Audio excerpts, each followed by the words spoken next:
என் face கிளாமராக தானே இருக்கு.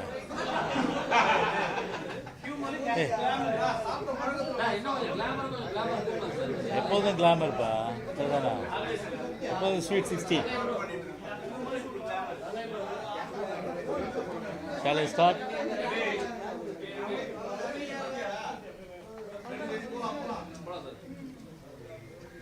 இஸ்லாமிய சகோதரர்கள் அனைவருக்கும், சகோதரிகள் அனைவருக்கும் எங்களுடைய அன்பான பக்ரீத் நல்வாழ்த்துக்களை மகிழ்ச்சியோடு தெரிவித்துக் கொள்கின்றோம். தியாக திருநாளில் ஒரு மனித சமுதாயமே ஒரு தியாகத்தை ஒட்டிதான் தங்களுடைய வாழ்க்கை என்பதை இந்த திருநாள் உணர்த்தியிருக்கின்றது.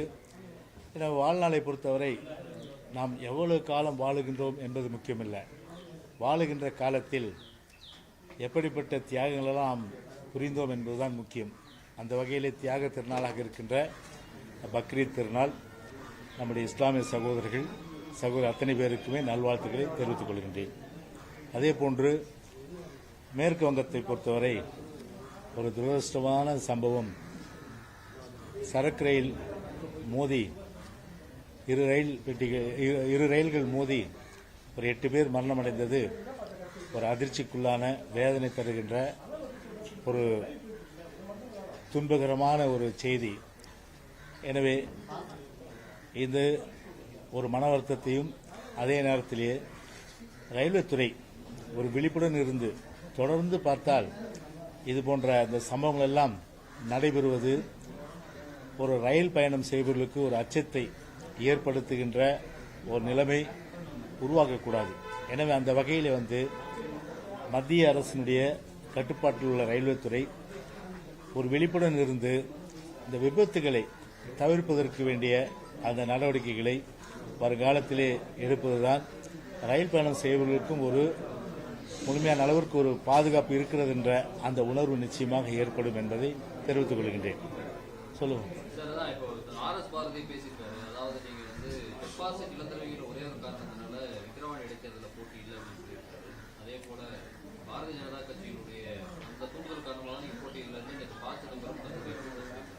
இல்லை, இப்போ நீங்க ஒரு விஷயம் புரிஞ்சுக்கணும். ஒருத்தர் ஒரு கருத்தை சொல்றாரு, அது திமுகவும் சரி, அதே போல RS பாரதியும் சரி, ஒரு கருத்தை சொல்றாங்கன்னா முதல்ல அவர்களுக்கு முகாந்திரம் இருக்கா, அதாவது லோக்கல் ஸ்டாண்டி என்று சொல்லக்கூடிய அந்த முகாந்திரம் இருக்கான்னு சொல்லி பார்க்கணும். திமுகவுக்கு எந்த ஒரு முகாந்திரமும் இல்லை, ஒரு அருகதையும் இல்லை என்றுதான் இந்த நேரத்தில் ஆணித்தரமா நான் சொல்றேன். நான் ஏன்னா ஏற்கனவே தமிழ்நாடு அரசியல் வரலாறுன்னு பார்த்தீங்கன்னா பல முறை திமுக கட்சியை பொறுத்தவரை ஒரு தோல்வி அடைந்திருக்கின்ற ஒரு நிலை வரலாறு நிச்சயமாக நமக்கு உணர்த்தும். கிட்டத்தட்ட பார்த்தீங்கன்னா RK நகரில் டெபாசிட்டே போச்சு திமுகவுக்கு. 91ல் 2 சீட்டு தான் வராங்க, 2 சீட்டு தான் வராங்க 91ல். அதன் பிறகு RK நகரில் 2015ல் இதே புரட்சி தலைவி அம்மா அவர்கள் அன்றைக்கு இடைத்தேர்தல் நடக்குது. அன்னைக்கு நிற்கும் போது திமுக நின்னுதா? ஏன் நிக்கல? அன்னைக்கு திமுக நிக்கல. அன்னைக்கு அப்ப திமுகவுக்கு என்ன அருகதை இருக்கு பேசுறதுக்கு? திமுக நிக்கல. ஏன் நிக்கல? RS பாரதி கேளுங்க நீங்க. சரி, அதே 2012ல் புதுக்கோட்டையில எலெக்ஷன் நடக்குது, பை எலெக்ஷன். அதுல திராவிட முன்னேற்ற கழகம் நின்னுதா?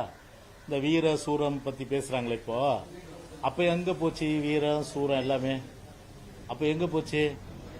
அப்ப நிக்கிறதுக்கு முடியல உங்களால. ஆனா இப்போ பொதுச்செயலாளர் பொறுத்தவரை ஒரு அறிக்கை தெளிவாக கொடுத்திருக்காரு. அதே நேரத்தில் நேற்றைக்கு கூட ஒரு கூட்டத்தில் தெளிவாக பேசியிருக்காரு. எங்களை பொறுத்தவரை விக்கிரவாண்டி எங்களுடைய கோட்டை.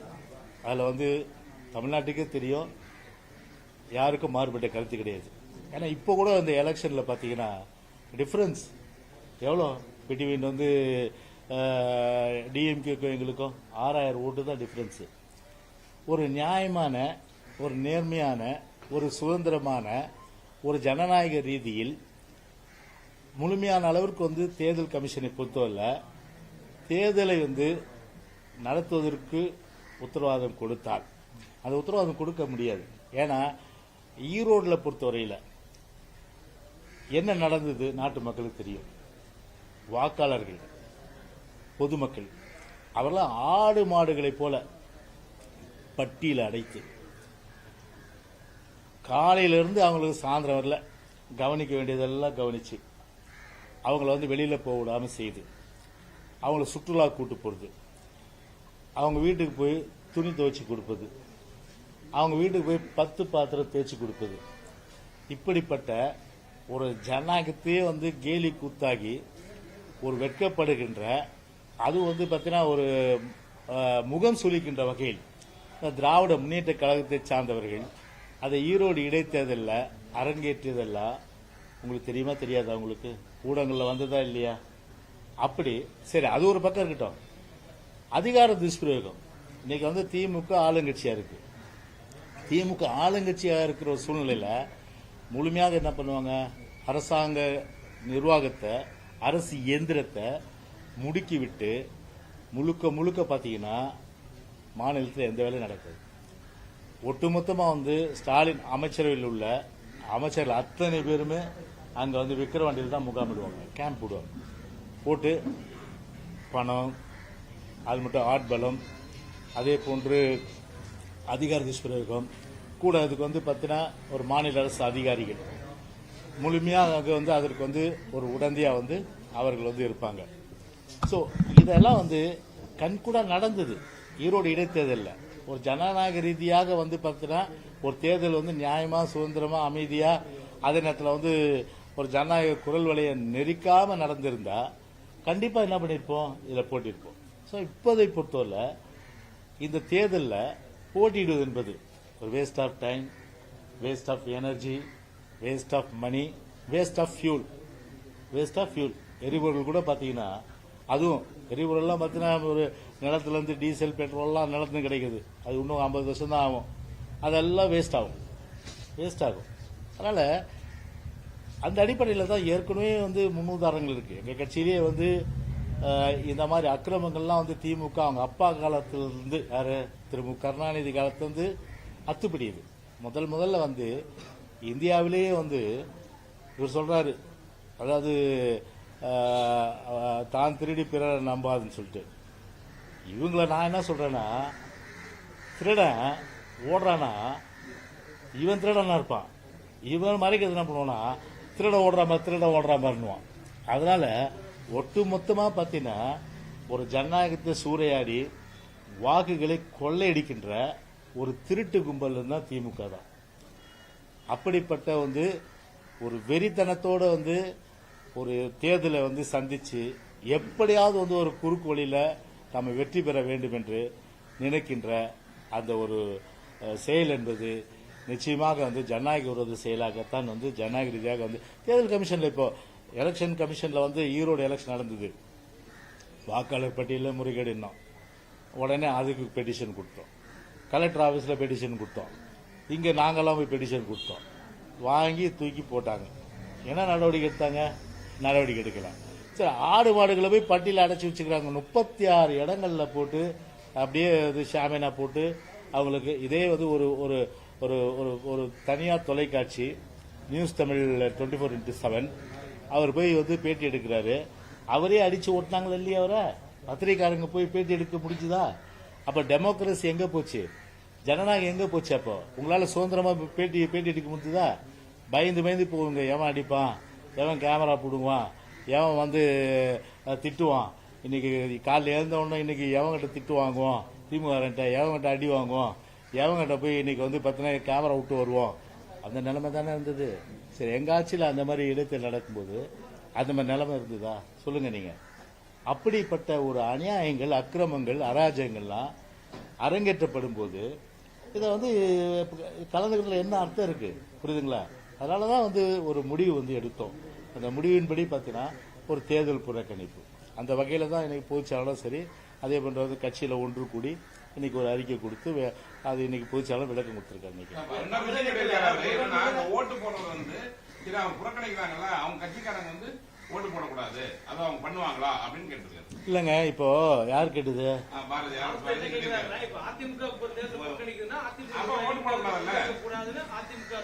நாங்க வந்து மீறி பங்கேற்பவர்கள் கட்சி நீக்க முடியுமா? ஒன்று தெரிஞ்சுங்க, காலங்காலமா வந்து ரெட்டலைக்கு போட்ட தொண்டர்கள், காலங்காலமா ரெட்டலைக்கு போட்ட பொதுமக்கள், எந்த காலத்திலும் சரி அந்த கை மாறவே மாறும். புரியுதுங்களா? அதனால ஒரு கட்சி முடிவெடுக்குதுன்னா அது தெரியும். கட்சி வந்து இன்னைக்கு இருக்கிற ஒரு சூழ்நிலையில சாதகம் பாதகம் இதெல்லாம் அனலைஸ் பண்ணி பகுப்பாய்வு பண்ணி அந்த அடிப்படையில் ஒரு முடிவெடுத்திருக்கு. எனவே புறக்கணிக்கிறதுனா கண்டிப்பா வந்து தொண்டர்களும் புறக்கணிப்பாங்க. அதே போல வந்து வாக்காளர்களும் எங்களுக்கு ஓட்டு போட்டுக்கின்ற வழக்கமாக ஓட்டு போட்டுக்கின்ற வாக்காளர்களும் கண்டிப்பா அந்த தேர்தலை புறக்கணிப்பாங்க. அதுல எந்த மாறுபட்ட கருத்தும் கிடையாது. அதனால சும்மா வந்து அவங்க ஓட்டு விடுமா இவங்க ஓட்டு விடுமா வானத்தை தான் பார்த்துட்டு இருக்கணும். புரியுதுங்களா? அதான் அது நடக்காத காரியம். முதல்ல தமிழ்நாட்டில் பூத் கேப்சரிங் அறிமுகப்படுத்துறதே அதிமுக தான். 1992ஆம் ஆண்டு கண்டோன்மெண்ட் தேர்தலில் முதல் அதிமுக தான் கொண்டாந்துச்சு அப்படின்னு சொல்லி இன்னொரு விமர்சனம். இல்ல நீங்க கண்டோன்மெண்ட் தேர்தல் பொறுத்தவரையில பாத்தீங்கன்னா அது யாருடைய கட்டுப்பாட்டில் இருக்கு? ஸ்டேட் கட்டுப்பாட்டில் இருந்தது. ஸ்டேட் கட்டுப்பாட்டில் இருந்தது. கண்டோன்மெண்ட் தேர்தலே வந்து சென்ட்ரல் கவர்மெண்ட் நடத்துறது. சென்ட்ரல் கவர்மெண்ட் நடத்துறது. அங்க வந்து பாத்தீங்கன்னா தலைவரே பாத்தீங்கன்னா இதுதான் மிலிட்டரிக்காரங்க தான் தலைவர். அது அந்த தேர்தலுக்கு எங்களுக்கு என்ன சம்பந்தம் இருக்குது? அப்படி இருந்தா அவங்க நடவடிக்கை எடுத்துட்டு போயிருப்பாங்களா? அது சும்மா ஒரு ஒரு ஒரு பொத்தாம்போக்கா வேற எதுவும் சொல்ல முடியாததால அது சொல்றாரு. ஆனா உள்ளங்கை நெல்லிக்கடி போல ஒரு முழு பூசணிக்காய சோத்துல மறைக்கிற வேலைய 86 இது நடக்குது. இது இது மாநகராட்சி இது மொத்தம் அப்ப வந்து 150க்கான இப்பதான் 200 வார்டாச்சு. இப்போ சென்னை மாநகராட்சி அன்னைக்கு வந்து 150 வார்டு. அன்னைக்கு 150 வார்டு நடக்கும்போது இதே வந்து அன்னைக்கு திமுக பொறுத்தவரையில அன்னைக்கு 96 2001ஆம் ஆண்டு அந்த காலகட்டத்தில் எத்தனை வார்டுக்கு மறுதேர்தல் நடந்தது? கிட்டத்தட்ட பாத்தீங்கன்னா 86 வார்டுக்கு மறுதேர்தல் நடந்தது. இது ஆர்எஸ் பாரதியால் மறுக்க முடியுமா? யார் டைரக்ஷன் கொடுத்தது? எலெக்ஷன் கமிஷன் டைரக்ஷன் கொடுத்தது. கோர்ட்டுக்கு நாங்க போனோம். சில அமைப்புகள் போச்சு. அந்த அமைப்புகள் போய் வாதத்தை சரியான முறைச்சு எவிடன்ஸ் எல்லாம் கொடுத்த பிறகு கடுமையான கண்டனத்தை வந்து அன்றைக்கு இந்த அரசு மேல அன்னைக்கு வந்து கண்டனம் தெரிவிச்சு 86 வார்டுங்களுக்கு வட்டங்களுக்கு வந்து கார்பரேஷன் வார்டுகளுக்கு வந்து மறுதேர்தல் நடத்துறாங்க. அதுல இன்னொரு வேடிக்கை என்னன்னா ஒரு நீதிபதியுடைய வாக்கையே வந்து திமுக போட்டுத்தான் அவ்வளவு நீதிமன்றத்துக்கு கதவு போகும். இப்படிப்பட்ட ஒரு பெரிய அளவுக்கு வந்து ஒரு அராஜகம், அநியாயம், அட்டுழியம், அதர்மம், இத்தனைக்கும் ஒரு முழு சொந்தக்காரர், ஒரு வெறி, எப்படியாவது வந்து பாத்தீங்கன்னா எந்த வழியிலாவது வந்து வெற்றி பெறணும் என்ற அடிப்படையில் ஒரு இப்படிப்பட்ட இதெல்லாம் கட்டவிழ்த்து விட்டு அரசியலத்தை முடுக்கிவிட்டு ஒரு போலியான வெற்றி பெறுவதிலிருந்து இன்னைக்கு வந்து அதுவும் கோடிக்கணக்கான இன்னைக்கு அவங்ககிட்ட கோடிக்கணக்கான பணம் இருக்கு. இன்னைக்கு கிட்டத்தட்ட பாத்தீங்கன்னா ஒரு இந்த இடைத்தேர்தலுக்கே அவங்க பாத்தீங்கன்னா ஒரு 500 கோடி செலவு பண்ணலாம். அந்த அளவுக்கு பணம் இருக்கு. அது பண்ணுவாங்க. அந்த அளவுக்கு அப்படி வந்து பாத்தீங்கன்னா வாக்காளர்கள் விலைக்கு வாங்கி அவங்கள திரும்ப வந்து பட்டி துடாது ஆடு மாடுகள் போல வந்து பட்டியல அடைச்சு இது போன்ற அந்த செயல்கள்லாம் கண்டிப்பா அரங்கேன்ற இந்த நிலையில தான்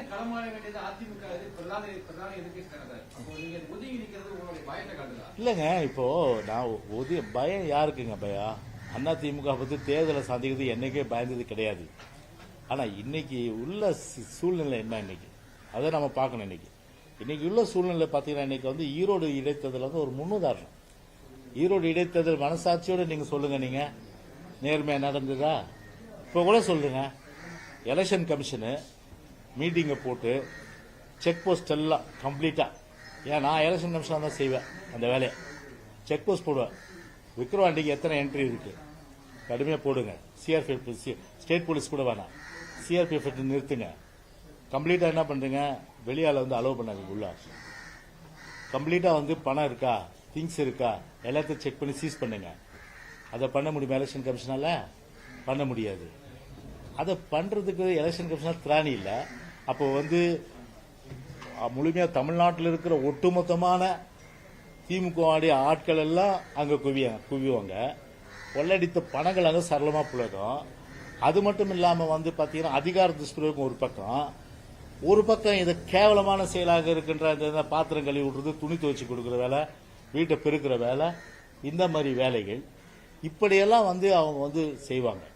இப்படி இருக்க சூழ்நிலை எலெக்ஷன் கமிஷனை பொறுத்தவரை ஒரு ஃப்ரீ அண்ட் ஃபேர் எலெக்ஷன் இடைத்தேர்தல்ல அது வந்து நாங்கள் வந்து நடத்தணும்னு உறுதி கொடுக்க முடியுமா? கொடுக்க முடியாது அவங்களால. இப்போ நான் பேட்டி கேட்டோன்னா நீங்கள் போய் இன்டர்வியூவில் நீங்கள் கேட்டீங்கன்னா சொல்லுவாங்க ஃப்ரீ அண்ட் ஃபேர் எலெக்ஷன். ஆனால் கிரவுண்ட் ரியாலிட்டி பாருங்க, கண்டிப்பாக வந்து நடக்காது. அதனால தான் சொல்கிறேன், இது waste of time, waste of energy, waste of money, waste of diesel, waste of fuel. அந்த மாதிரி சூழ்நிலை தான் ஒரு முடிவு எடுத்திருக்கோம். அதனால இது வந்து ஒன்றும் இது வந்து இப்போ இன்னைக்கு தான் எங்கள் கட்சி தான் முடிவு எடுத்தது, திமுக கூட எடுத்திருக்குது. அதனால திமுக ஆட்சிக்கு வராமல் போயிடுச்சா? அது ஒரு தொகுதி வச்சு தேர்தல் புறக்கணிப்பு பாஜக சொல்லிதான் எடுத்திருக்கு. இது பாமகவுக்கு சாதகமா நிலைப்பாடு ஒரு முன்னாள் மத்திய அமைச்சர் சரி. சொல்றீங்க. அப்ப புதுக்கோட்டையில எந்த மேலிடம் சொல்லி திமுக வந்து முடிவெடுத்தது? அதை சொல்லுங்க. அப்ப வந்து இது ஆர்கே நகர்ல அம்மா நிற்கும் போது எந்த மேலிடம் சொல்லி இது இடைத்தேர்தலில் வந்து கண்டெஸ்ட் பண்ணல? அதை திமுக சொல்லுங்க. அதனால இதை திசை திருப்புற வேலையா இப்படி பண்றாங்க. அதனால மக்களை பொறுத்தவரை பாத்தீங்கன்னா 1 கோடி ஓட்டு வாங்கியிருக்கேன் இன்னைக்கு வந்து பிரதான எதிர்க்கட்சியின் அடிப்படையில் எங்களுடைய வாக்குக்கு வந்து எந்த காலத்துல புரட்சி தலைவருடைய வாக்குகள், புரட்சி தலைவர் அம்மாவுடைய வாக்குகள் எந்த காலத்தும் சரிவே இல்லை. எனவே இன்னைக்கும் சரி, நாளைக்கும் சரி.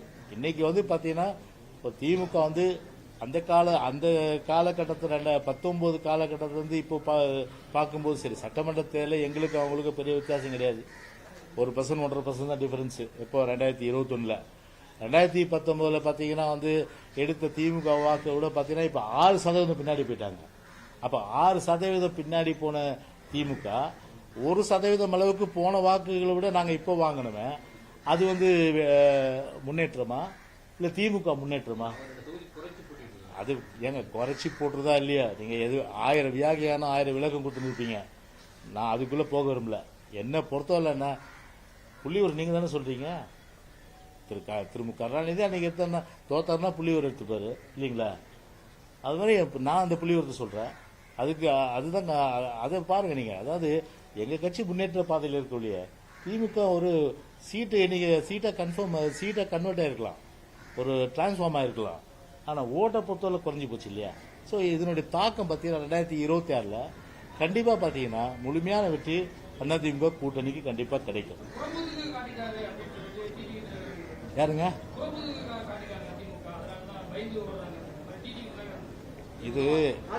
இது வந்து புறநானூற்று படைங்க. இது புறநானூற்று படை. இது புறமுதுகு காட்டுற வேலை இந்த அதிமுக படைக்கு கிடையாது. வீரங்கொண்டு எதிர்க்கின்ற படை இது. அதனால அவருக்கு வேணா அப்பப்போ பாத்தீங்கன்னா பிஜேபி ஒரு காலத்துல கடுமையா விமர்சனம் பண்ணாரு. என்னன்னா திட்டினாரு பிஜேபிய. போட்டு பாருங்க, ரீவைண்ட் பண்ணி பாருங்க என்னென்ன திட்டினாரு. இப்ப போய் பிஜேபி காலையிலே போய் விழுந்திருக்காரு, சரண்டர் ஆயிருக்காரு. அப்போ யாரு யாரு வந்து புறமுது காட்டினது? நாங்களா புதுமுது காட்டினா? சொல்லுங்க.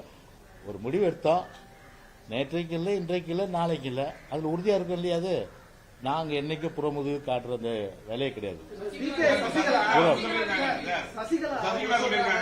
ஒரு ஜாதியுடைய கட்டுப்பாட்டுல வந்து அதிமுக இருக்கிற மாதிரி தெரியுது அப்படின்ட்டு. இது எப்படி என்ன நீங்க எல்லாமே இருக்கிறீங்க, எப்படி இதை பாக்குறீங்க நீங்க? அதாவதுங்க இப்போ உங்களுக்கு வந்து அம்மா வந்து ஒரு முடிவெடுத்து தெரியும் உங்களுக்கு. திரும்ப சசிகலாவும் சரி, சசிகலா சார்ந்த குடும்பத்தையும் சரி, கட்சிக்கும் அவங்களுக்கு எந்த சம்பந்தம் சொல்லி முழுமையா வந்து ஓஎஸ் காரனை விட்டு, அதாவது டீசெண்டா சொல்லணும்னா வெளியேற்றப்பட்டான்னு சொல்லலாம், உங்க பாணியில் சொல்லலாம் விரட்டி அடிக்கப்பட்டான்னு சொல்லலாம். சரிதானே? 2 விஷயம்.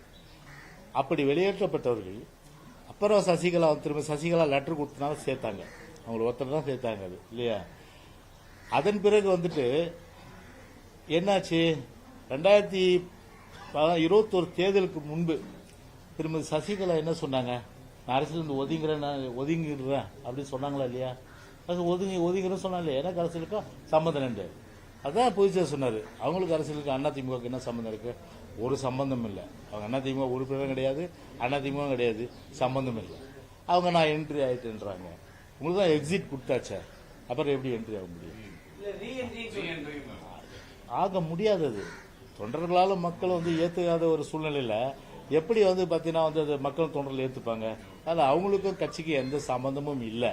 அதனால ஜாதி, மதம், இனம், மொழி எல்லாவற்றையும் கடந்து புரட்சி தலைவர் வழியில, புரட்சி தலைவர் அம்மா வழியில இன்றைக்கு அனைத்து இந்திய அண்ணா திராவிட முன்னேற்ற கழகத்தை பொறுத்தவரை எல்லா சமூகத்துக்கும் பிரதிநிதித்துவம் கொடுத்து ஆல் ஆர் ஈக்குவல் இந்த பார்ட்டி என்கிற அடிப்படையில் ஒரு சமத்துவ கட்சி, ஒரு சமத்துவம் என்ற அடிப்படையில் இன்றைக்கு அனைத்து இந்திய அண்ணா திராவிட முன்னேற்ற கழகத்தில் தவழ்ந்திருக்கு. இது பொறுக்க முடியல.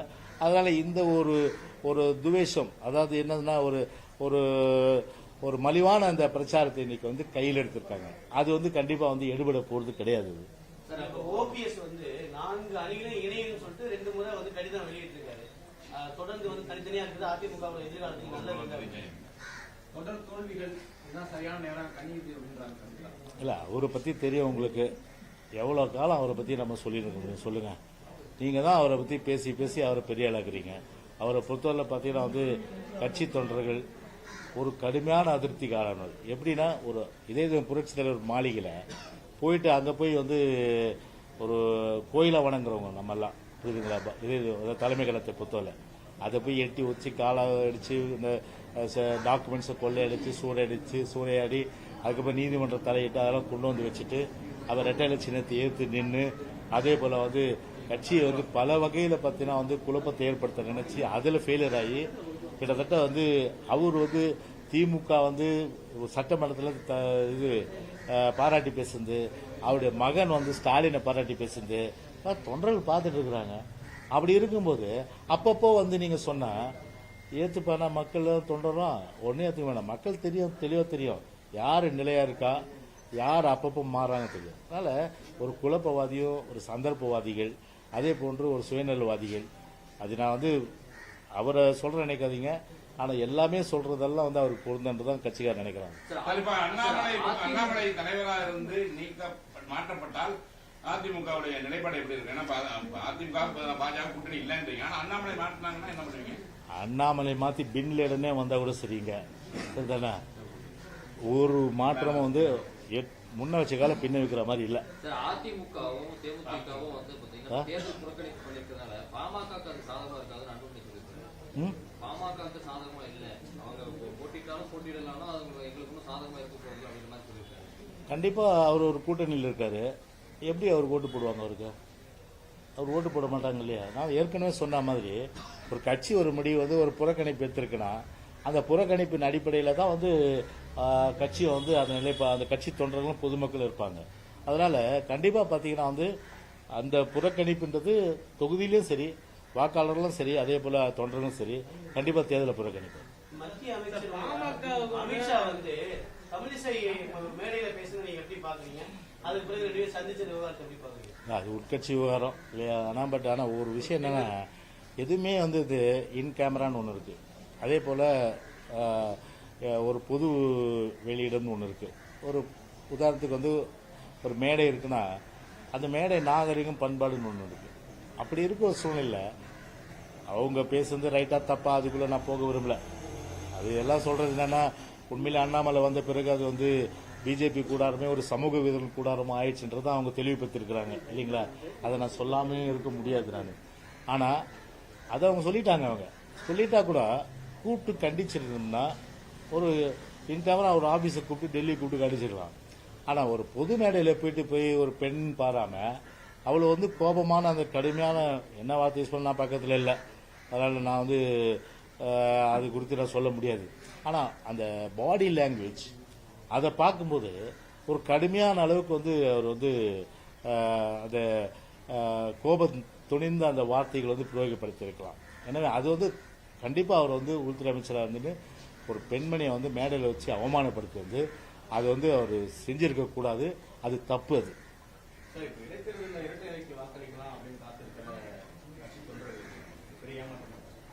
இல்ல, அது ஒன்றும் பெரிய ஏமாற்றம் இருக்காது. இது என்ன ஒன்னா ஒரு 2026 எலெக்ஷனுக்கு எத்தனை மாசம் இருக்குது? இன்னும் 2 வருஷம் இருக்குது. அப்படியே ஓடினாது. அது அதனால ஒரு பெரிய தாக்கம் ஏற்பட போறது கிடையாது, புரியுதுங்களா? அதனால கண்டிப்பா வந்து பாத்தீங்கன்னா 2026 விக்ரவாண்டி ஏற்கனவே எங்க கோட்டையா இருந்த மாதிரி தான் கோட்டையா மாறும், புரியுதுங்களா? இடைத்தேர்தலை பொறுத்தா நான் ஏற்கனவே சொன்ன மாதிரி பலவித அளவுக்கு வந்து ஜனநாயக குரல் நெருக்கின்ற வகையில் ஒரு அத்துமீற செயலாம் அந்த ஆளுங்கட்சி அரங்கேற்றம், திமுக நிறைவேற்றும். ஸோ அந்த அடிப்படையில் தான் புறக்கணிச்சோம். பாமக வர்றதுக்கான ஒரு சாஃப்ட் கார்னரா தான் அதிமுக இந்த தேர்தலில் போட்டியிடலன்னு ஒரு கருத்து சொல்லுங்க. இல்லை, அது அவங்களா சொல்ற கருத்து. அதுக்கு எப்படி நான் பதில் சொல்ல முடியும்? நீங்க எது வேணாலும் சொல்லிட்டு போங்க, எது வேணாலும் சொல்லிட்டு போங்க, புரியுதுங்களா? ஆனா எங்க தொண்டர்களும் பொதுமக்கள் வந்து எங்க கட்சி என்ன சொல்றோம் அதுதான் கேட்பாங்க. அதனால ஏங்க நாங்க இப்ப சொன்ன மாதிரிதான் இல்ல அறிக்கை கொடுத்தோம். நாங்க நீங்க வந்து நீங்க வாக்களிக்க கூடாது, நீங்க வாக்களிக்க கூடாதுன்னு நாங்க சொன்ன மாட்டாங்க. இல்ல நீங்க தப்பா சொல்லக்கூடாது தம்பி. நான் அந்த மாதிரி வார்த்தை சொல்லியே. ஆனா அதான் புறக்கணிப்பு, அவ்வளவுதான். புறக்கணிப்பு. அப்ப ஏன் நோட்டா இருக்குதுப்பா? நோட்டா யார் இருக்குது? நோட்டா யார் இருக்குது? எப்படி? அதுதாங்க சொல்றேன். அவங்க நான் வந்து சட்டத்தில் இடம் இல்லை, என்னை கட்டாயப்படுத்தி வாக்களிக்கணுன்றது சட்டத்தில் இடமே கிடையாது. சட்டம் இருக்காது மாதிரி தம்பி, சட்டம் இல்லை. ஆனா ஒரு கட்சி முடிவெடுக்குது இந்த மாதிரி வந்து புறக்கணிச்சுன்னு சொல்லிட்டு. ஏன் இதுல நாட்டில் நடந்தது இல்ல, ஒரு கேண்டிடேட் வந்து அது ஒரே கட்சியில் சேர்ந்துட்டு வேற கட்சியில் சேர்ந்துட்டாரு. ஆனா அவங்க வெளிப்படையா சொன்னாங்க நோட்டாஸ். நாங்க வந்து அந்த மாதிரி எதுவும் சொல்ல மக்களை இல்ல, நாங்க எதுவுமே அந்த மாதிரி நாங்க வந்து அந்த மாதிரி சொல்ல. ஆனா எங்க தொண்டர்களுக்கும் எங்களுக்கு வாக்களிக்கிற பொதுமக்களுக்கு தெரியும் கட்சி ஒரு முடிவெடுத்திருக்கு, அது பாய்காட் பண்ணிட்டு. ஸோ நாம புறக்கணிச்சிருவோம். சரி, மீது அப்படி பார்த்தா தமிழ்நாட்டில் 100% அளவுக்கு போலாதா தம்பி? நீங்க போய் போல் பண்ண வைங்க தம்பி எல்லாத்தையும் 100% அளவுக்கு. உங்களை தான் கேட்கறேன் நான். 100% அப்ப நான் 50 இதுவே கிட்டத்தட்ட பார்த்தீங்கன்னா 58, 60, 65 இப்படி தானே ஆகுது. மீதி 35, 40 வந்து ஆவரேஜா போல ஆகுது இல்லையா? அதை இதுல எத்தனை பேர் ஓட்டு போட்டுப்பீங்கன்னு எனக்கே தெரியாது. எனக்கு போனீங்க தெரியாது. ஒரே நிமிஷம் நான் சொல்றேன், ஒரே நிமிஷம். அந்த மாதிரி மீது 45% வந்து பார்த்தீங்கன்னா வந்து அவங்கெல்லாம் வந்து பார்த்தீங்கன்னா நீங்கள் வந்து என்ன முடிவில் இருக்காங்க, ஓட்டு போடப்படல, புறக்கணிக்கிறாங்க தான் அர்த்தம். அந்த மாதிரி புறக்கணிச்சுட்டு போறாங்க. நாடாளுமன்ற தேர்தலுக்கு பிறகு முடிவுக்கு பிறகு அதிமுக காணாம போயிருந்து திரு அண்ணாமலை பேசுகிறார். அவருக்கு இப்போ உங்களோட பதில்? சொன்னவங்க தான் காணாமல் போயிருக்காங்க, புரியுதுங்களா? அதாவது 1972 ஆரம்பிச்ச கட்சி இது, ஒரு மாபெரும் இயக்கம். எத்தனையோ சோதனைகள்லாம் தாங்கி திரு மு கருணாநிதி அன்னைக்கு பார்த்தீங்கன்னா ஒரு அசூர பலம், அந்த அசூர பலத்தில் கட்சி ஜெயிச்சிடக்கூடாதுன்றதுனால எல்லா தேர்தலையும் வந்து 1972லேருந்து 77 வரையில் அவ்வளோ தொந்தரவுகள் கொடுத்தாரு தலைவருக்கு. கிட்டத்தட்ட பூலாவரி சுகுமாரன், வத்தலகுண்டு ஆறுமுகம், அதே போன்று மாணவர் உதயகுமார், இத்தனை பேர் ரத்தம் சிந்தி, எவ்வளோ தொண்டர்கள்லாம் பார்த்தீங்கன்னா தொகுதியில் ரத்தம் சிந்தி வளர்த்த ஒரு மாபெரும் இயக்கம் அனைத்து இந்திய அண்ணா திராவிட முன்னேற்ற கழக இயக்கம். அப்படிப்பட்ட இயக்கம் 1000 கருணாநிதி வந்தாலும் அழிக்க முடியாத கருணாநிதி, திரு மு கருணாநிதி இன்னைக்கு பார்த்தா 50 வருஷம் சொன்னார். யார்? திரு மு கருணாநிதி அன்னைக்கு 100 நாள் ஓடாதுன்னார். இது எம்ஜிஆர் தலைவர் படம் மாதிரி 100 நாள் ஓடி டப்பாவுக்குள்ள போயிட்டார். ஆனால் கிட்டத்தட்ட இன்னைக்கு என்ன 50 வருஷம் மேலே ஓடுது. இன்னைக்கு 100 வருஷம் ஆகும், இன்னும் 1000 வருஷம் கூட ஆகும். அதனால முதல்ல இவங்க முதுக பார்க்கும்போது எவ்வளோ தான் வந்து திரு அண்ணாமலை பேசினாலும் சரி, இவர் சொல்கிறாரு என்னமோ பெருசாக வந்து இது நாங்கள் வந்து புள்ளி உரத்தை வந்து புள்ளிராஜா மாதிரி பெரிய அளவுக்கு வந்து கணக்கெடுத்து நாங்கள் வந்து வளர்ந்துட்டோன்னு 10 பேரை சேர்த்துக்கிட்டு எல்லா தொகுதியிலும் நின்றுட்டு அதில் பார்த்தீங்கன்னா வந்து இவ்வளோ ஓட்டு வாங்கிட்டேன்னா அது ஒரு வெற்றியாது? நீங்கள் வந்து தனியாக நின்று எல்லா தொகுதியிலையும் எங்களை போய் நின்று இருக்கணும். தனியாக நின்று நான் வந்து தலைவராக பொறுப்பேற்ற பிறகு என்னுடைய வாக்கு சதவீதம் இல்லாச்சுங்க. அதில் பிஎம்கே இருக்குது, அப்புறம் ஐஜேகே இருக்குது, ஏசி சண்முகம் இருக்கார், அதுக்கப்புறம் வந்து ஓபிஎஸ், டிடிவி, இது எவ்வளோ பேர் சொல்ல முடியும். அத்தனை பேர் சேர்த்து வச்சுட்டு எல்லா ஓட்டும் சேர்த்துட்டு நாங்கள் வந்து போயிட்டோம் 10% 11%னா யாரும் நம்புவாங்களா? இதை நம்ப மாட்டாங்க. மிஞ்சி போனால் சொல்கிறேண்ணா, நீங்கள் அப்படி இருந்தால் நீங்கள் பிஜேபி தனியாக நின்று இருக்கணும். ஆனால் அவங்கள ஸ்ட்ரென்த்து காமிக்கணும், பிஜேபி ஸ்ட்ரென்த்தை காமிக்கணும்னா தனியாக நின்று நாங்கள் வந்து பார்த்து 3%லேருந்து இப்போ 10% வந்துட்டுன்னு சொல்லியிருந்தா அது சரியான வாதம். 10 பேர் ஓட்டையும் வாங்கிட்டு எல்லா தொகுதியிலும் மேக்ஸிமம் நீங்கள் நின்றுட்டு நாங்கள் வந்து ஒரு 11%, 10% வந்துட்டேன்னு சொன்னால் இதெல்லாம் கேட்டால் கேள்வி வருது, நெய் வருதுன்னுவாங்க இல்லையா? அந்த மாதிரி எல்லாம் இழிச்சவன்ல எல்லாமே மக்கள் பொறுத்தவரை எல்லாமே தெளிவாக இருக்காங்க. அதில் என்ன புள்ளி உரம் குத்தி ஏமாந்தாலும் சரி, 2026 இருந்தாலும் சரி, அதுக்கு பிறகு 2031, அதுக்கப்புறம் 2031, அதுக்கப்புறம் 36, அதுக்கப்புறம் 42, இத்தனை தேர்தல் வந்தாலும் சரி பிஜேபியுடைய வாக்கு சதவீதம் ஏறவே ஏறாது. தமிழ்நாட்டில் சரி பிஜேபிக்கு இடமே கிடையாது. அது அன்னைக்கு புதுசாக தெளிவுபடுத்திட்டாரு. நானே வீட்டில் தெளிவுபடுத்திருக்கேன். மடியில் கனம் தான் பயப்படணும், மடியில் கனம் இல்லாததுக்கு வழியில் பயம் கிடையாது. அதனால் சும்மா இந்த பூச்சாடிகளாம் வந்து பயப்படுற இயக்கம் என்ன திமுக கிடையாது.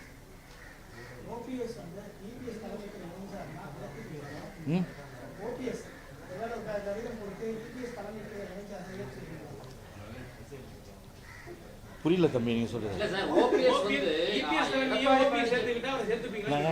இபிஎஸ் தலைமையை ஓபிஎஸ் சேர்த்துக்கிட்டா சேர்த்துப்பீங்களான்னு கேக்குறாரு.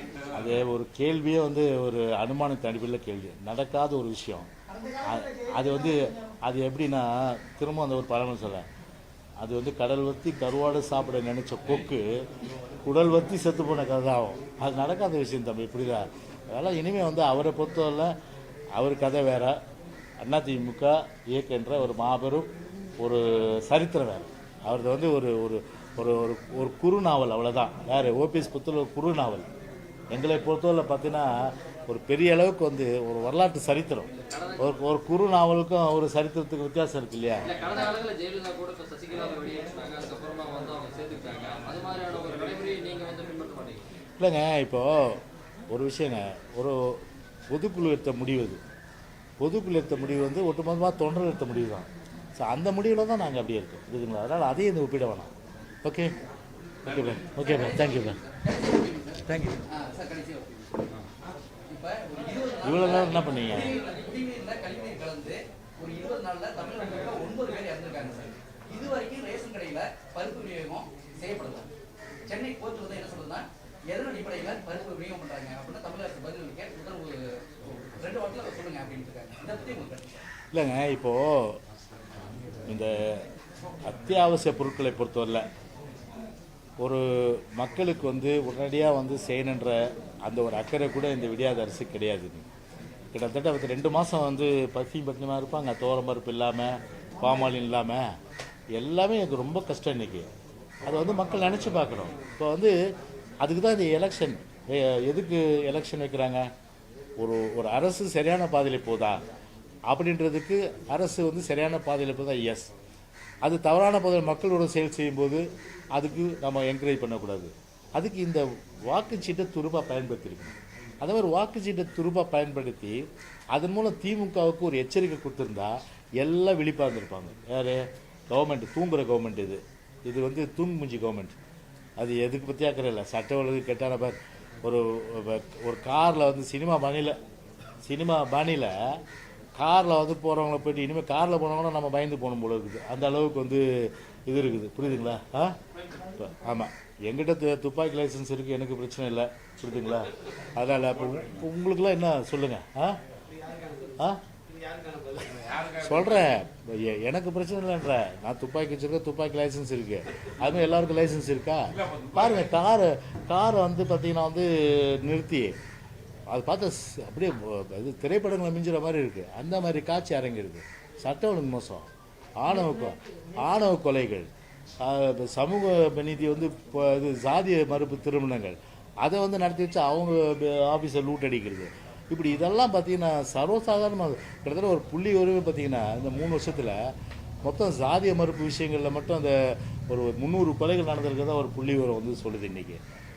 அப்போது ஒரு ஆட்சிக்கு வந்து ஒரு உணர்த்தணும், ஆட்சி வந்து திருந்தணும் அப்படின்னு ஓட்டை மாற்றி போடணும் இல்லையா? ஓட்டை திமுக போட்டால் என்ன பண்ணுவாங்க? கொழுப்பு வந்துடும். ஒன்றும் கொழுப்பு வந்து என்ன பண்ணுவாங்க? சட்டவளம் கட்டாது, போதை மருந்தா அது பேர் தாராளமாக வி, அப்புறம் இது அங்கே பிரச்சனையா, விலைவாசியா, அதை பற்றி கண்டுக்காத, அப்புறம் இது மின்சார கட்டணமா ஏற்று, சொத்து வரி உண்மை ஏற்று, அதுக்கப்புறம் வேறு என்ன இது பஸ் கட்டு, இது என்னது வீட்டு வரி அதையும் ஏற்று, சட்ட ஒழுங்கு பற்றி கவலைப்படாது. இப்படியெல்லாம் வந்து ஒரு ஊக்கப்படுத்துறதுனா அது யார்? அது மக்கள் வந்து அந்த ஓட்டை மாற்றி போட்டால் திருந்துவாங்க கவர்மெண்ட்டு. இல்லைன்னா மக்களுக்கு அரசுக்கு புத்தி வந்து இன்னும் திமிர் பிடிச்சி இன்னும் நிறைய பரிசுகள் உங்களுக்கு வந்து காத்திருக்கு. இதான் நடக்கும். இப்போ இவர் செல்வ பிறந்தகை அவர் போய் பார்த்து சொல்கிறார், பெரிய அளவுக்கு ஒரு சமூக நீதி வந்து இங்கே தான் சொல்லிட்டு போகிறாரு. ஆனால் அவருக்கு வந்து ஒரு டம்ளர் இந்த இது கொடுக்கணும், இது அந்த குடிநீரில் மலம் கலந்தது என்ன ஊர் அது, வேங்கவேலிலேருந்து ஒரு டம்ளர் தண்ணி கொடுக்கணும் அது சொன்னதுக்கு. இன்னும் கண்டுபிடிக்காமல் இருக்கிறாங்க. இவ்வளோ அட்வான்ஸ் ஆகி டெக்னாலஜி அட்வான்ஸ் ஆகி இத்தனை மாதம் ஆகுது. இன்னும் வேங்கவேல் விஷயத்தில் வந்து பார்த்திங்கன்னா இந்த அரசு இன்னும் குற்றவாளிகள் கண்டுபிடிக்கும். அதுபோல் மொத்தத்தில் பார்த்தீங்கன்னா எல்லோருக்குமே வந்து ஒரு முழுமையான அளவுக்கு மக்கள் ஏற்றுக்கொள்ளாத ஒரு அரசு இன்னைக்கு இருந்துட்டு இருக்கு. அதான் இன்னைக்கு வேதனையாக இருக்கு. ஓகே, என்னப்பா திரும்ப